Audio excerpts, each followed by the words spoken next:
Madam Speaker, with your leave, I rise to make a brief contribution in support of the bill, Plastic Waste Reduction Bill 2025.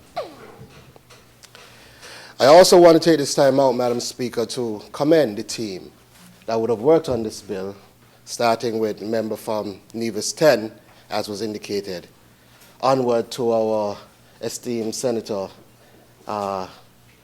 Minister Clark, for the hard work and her team and the work that they've been doing.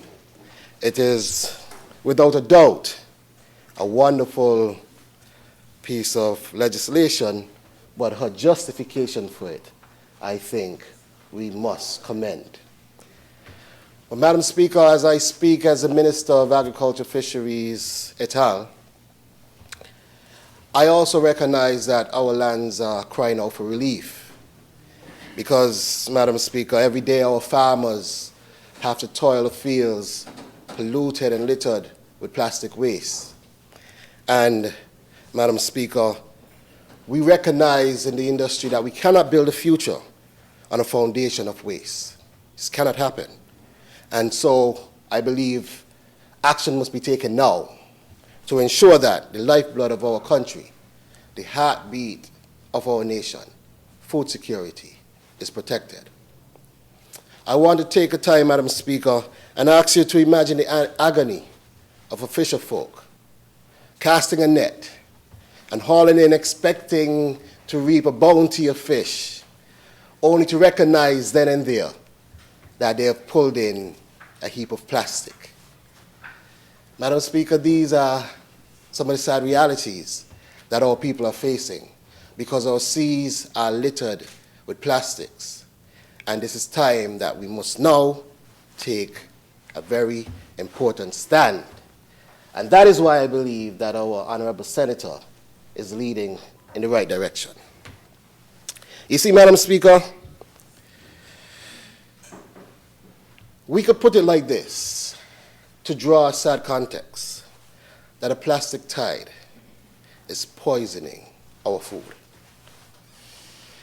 And when you draw that context, Madam Speaker, it cannot evoke any of the right emotions. You see, what enters our soil and seas, Madam Speaker, eventually ends up on our table. And we've heard our Honorable Prime Minister and Minister of Health speak to that, and other members of this cabinet. And Madam Speaker, in everything we eat, from the vegetables we grow to the water we drink, sadly, we have recognized are now becoming more and more contaminated with microplastics. And we are somewhat responsible. The question I am asking, Madam Speaker, is are we willing to gamble with the health of our children? Are we willing to gamble with our future?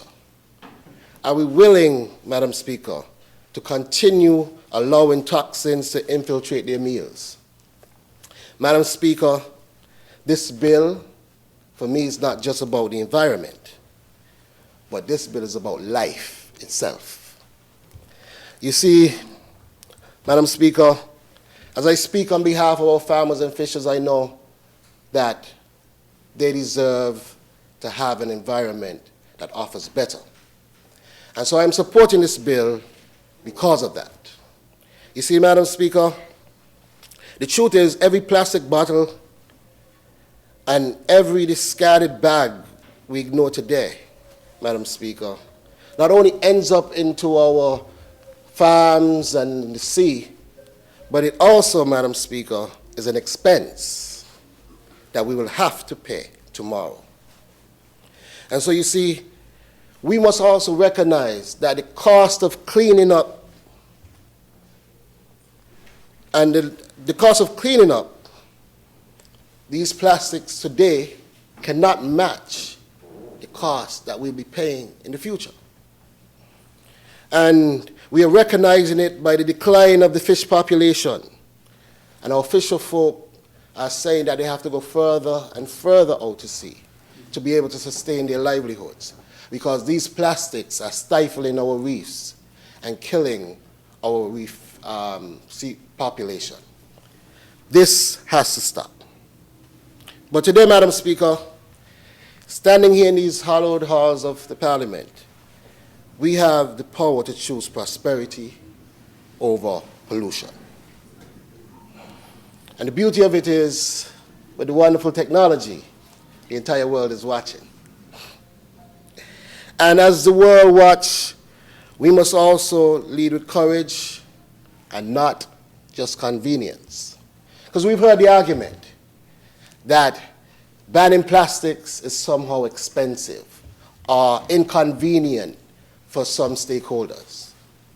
But Madam Speaker, the truth is,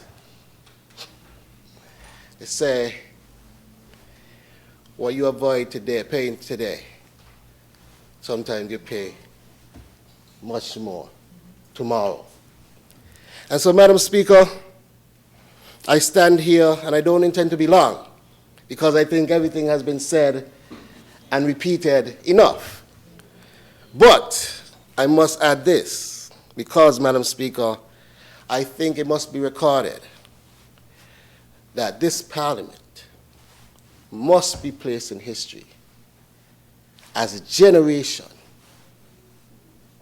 that chose life over pollution and convenience. As we stand here, Madam Speaker, and as I stand on behalf of our farmers, our fishers, and our young men and women, standing in support of this bill, happily joining my colleagues, Madam Speaker, I stand here to ensure that we take our place in history as a generation that has saved our lands and our seas, and a generation that is continuing to build a future that is worth fighting for. And with a brief statement, Madam Speaker, may it please you, and I wish this bill safe passage through this honorable House.